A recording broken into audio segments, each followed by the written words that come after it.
Hola a todas y todos, de nueva cuenta Omar Jiménez Cuenca desde su canal OJC Abogado Virtual. El día de hoy les tengo un tema muy interesante relacionado con el derecho que va a ser útil para su vida cotidiana. Hablaremos acerca del pago de contribuciones fiscales.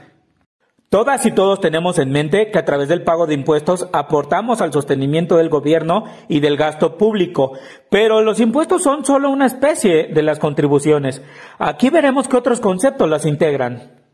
Y desde luego, como siempre, daremos algunos ejemplos de estos rubros que integran las contribuciones fiscales, para que nos pueda quedar más claro, porque yo creo que es obligación de todas y todos los mexicanos saber cómo estamos aportando al presupuesto público de cada año. Para entrar en el tema es importante que les mencione que es facultad del Congreso de la Unión establecer las contribuciones que permitan sostener al Estado y al gasto público. Esto está señalado en el artículo 73, fracción séptima de nuestra Constitución Federal.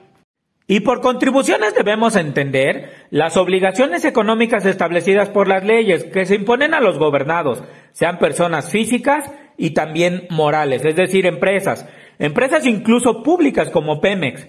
Y esto se hace con el objetivo de recaudar recursos económicos para sostener el gasto público o de gobierno, es decir, de los tres poderes, del legislativo, del ejecutivo y del judicial. Y se clasifican o dividen en 4 tipos que veremos a continuación. Y el primer tipo de contribución son los impuestos. Como les decía, es el que la mayoría identificamos, que es la forma en que aportamos a los gastos de gobierno, pero no es el único. Y los impuestos son contribuciones que deben pagar las personas físicas y morales, es decir, las empresas, que se encuentran en una situación jurídica o de hecho prevista por las leyes. Ejemplos son el IVA, el impuesto sobre la renta, los impuestos que se pagan por recibir una herencia, el impuesto predial, que es un impuesto a la propiedad. Esta es la única contribución, el caso de los impuestos, que no se paga directamente por algo, como veremos en las siguientes contribuciones. Sin embargo, cuando pagas tus impuestos, el Estado sí te reintegra alguna parte en servicios, en obras públicas, es decir, si hay un regreso.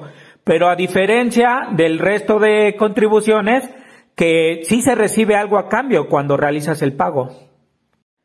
Y para explicar un poquito mejor esta situación jurídica o de hecho prevista en las leyes que te hace estar obligado a pagar un impuesto, podemos decir que en el caso del IVA, cuando vas a un súper y compras un producto del súper, tienes que pagar el IVA que está implícito, el 16%. O si eres médico o eres abogado y estás prestando servicios profesionales a una persona y te paga, tienes que pagar el impuesto sobre la renta al fisco federal.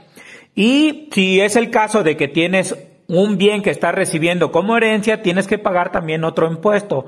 Y en el caso de que si tienes una casa como propiedad, tienes que pagar también el impuesto predial. Todos estos son supuestos que están establecidos en la ley.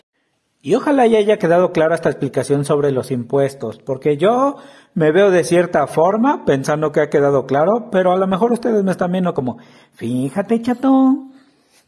O tal vez hasta están diciendo, este abogado virtual como dice una cosa, dice otra.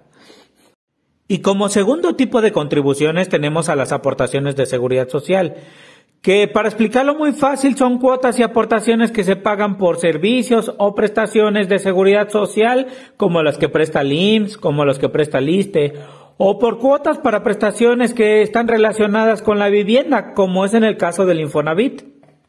Aquí, como les decía, a diferencia del impuesto, sí es tangible el que te estén dando una contraprestación, pues los servicios médicos del IMSS y del ISSSTE son claramente retribuciones al pago que tú estás haciendo vía cuotas. Como tercer tipo de contribuciones tenemos las que se denominan de mejora, que son aquellas establecidas en la ley a cargo de personas físicas y morales, o sea, empresas, que se benefician de manera directa por obras públicas. El ejemplo que les tengo son aquellos pagos que se hacen por parte de los vecinos de un municipio o una entidad federativa en los que se está construyendo una carretera o un parque público o se está haciendo un alumbrado público o un drenaje público o un alcantarillado. En todos ellos se ven beneficiados, por eso están realizando ese pago, por esa mejora que se les está haciendo de manera directa. Como cuarto y último tipo de contribuciones son los que se denominan derechos, que tiene dos vertientes o dos supuestos. Uno son las contribuciones establecidas en leyes por el uso o aprovechamiento de los bienes del dominio público de la nación, como sería el pago a la entrada a un museo público, pues el museo es un bien de dominio público de la nación. Y la segunda vertiente sería el recibir servicios que presta el Estado en sus funciones de derecho público. Aquí los ejemplos que doy de este segundo tipo son que los particulares cubren montos o pagos por la prestación que da el Estado de un servicio público en su beneficio directo. Como ejemplos son el servicio postal mexicano, el suministro de agua potable, la sanidad o limpieza, la certificación de documentos que obran en archivos públicos, como son actas de matrimonio y nacimiento, etcétera. Ahora sí que les podría decir, ¿qué tal les quedó el ojo, chatas y chatos? Ya vimos que no solamente a través de impuestos estamos poniendo un granito de arena en el gasto público, sino a través de distintos conceptos que son los que acabamos de mencionar y ya les he puesto algunos ejemplos.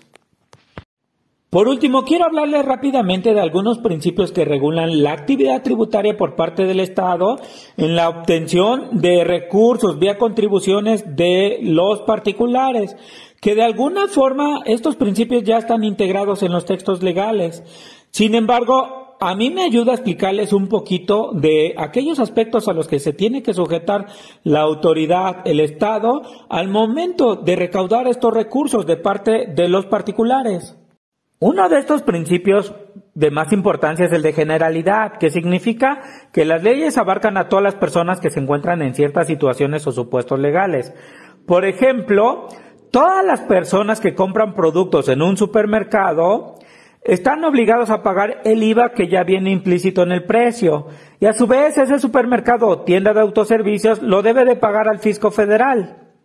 Otro principio que les quiero comentar es el de uniformidad o equidad, que significa que todas las personas que se colocan en el mismo supuesto legal de pagar un mismo tipo de contribución deben de pagar lo mismo, lo que implica que las leyes no den tratos distintos a situaciones similares. Así, cuando pagamos el 16% del IVA sobre un mismo producto, y así es como se cumple este principio, pero también significa este principio que no se puede dar un trato igual a personas que están en situaciones distintas, como sería el supuesto de que aquellas personas que más ganan por servicios profesionales están obligadas a pagar porcentajes más altos de lo que ganan en relación a los que menos ganan, pero al final también se está cumpliendo este principio.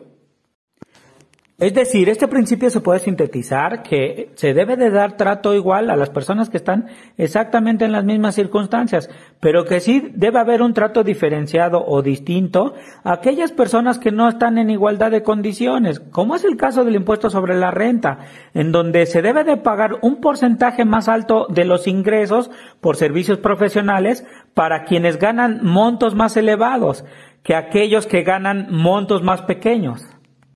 Otro principio que rige la actividad recaudatoria es el de seguridad jurídica, que quiere decir que las contribuciones que vayan a realizar los particulares deben estar previstos de manera clara y sin lugar a dudas ni interpretaciones en las normas o leyes fiscales, y en el mismo sentido los requerimientos de la autoridad para hacer esos pagos también deben de ser claros. Otro principio es el de legalidad tributaria, que consiste en que ninguna autoridad fiscal puede emitir un acto o resolución que afecte a un particular si no cuenta con facultades en las leyes y además si tampoco motiva o argumenta su decisión que afecta al particular para que pague este tipo de contribuciones. El último principio que les voy a comentar en relación a la actividad tributaria es el de capacidad contributiva, que quiere decir que las contribuciones que se establezcan deben de atender a las posibilidades económicas de cada persona, con base en sus ingresos. Ejemplos de este principio son las aportaciones de seguridad social, pues paga montos mayores quien más gana. Y otro ejemplo son los estudios socioeconómicos que se hacen en hospitales en donde se prestan algunos servicios a personas que no son derechohabientes, como el Instituto Nacional de Nutrición o el de Cancerología. Allí se paga en relación o atendiendo a los resultados de los estudios socioeconómicos que se practican a los pacientes. Y así es como llegamos al final de este video, amigas y amigos. Espero que sea de utilidad y que para la próxima vez que hagamos algún pago de alguna contribución, sepamos si es un impuesto, si es un derecho, si es una aportación de seguridad social o bien si es una contribución de mejora. Gracias y espero que me regalen un like, que se suscriban a mi canal, ojalá y lo hagan, pero sobre todo que me compartan. Quiero llegar a mucha gente más. Gracias y hasta la próxima.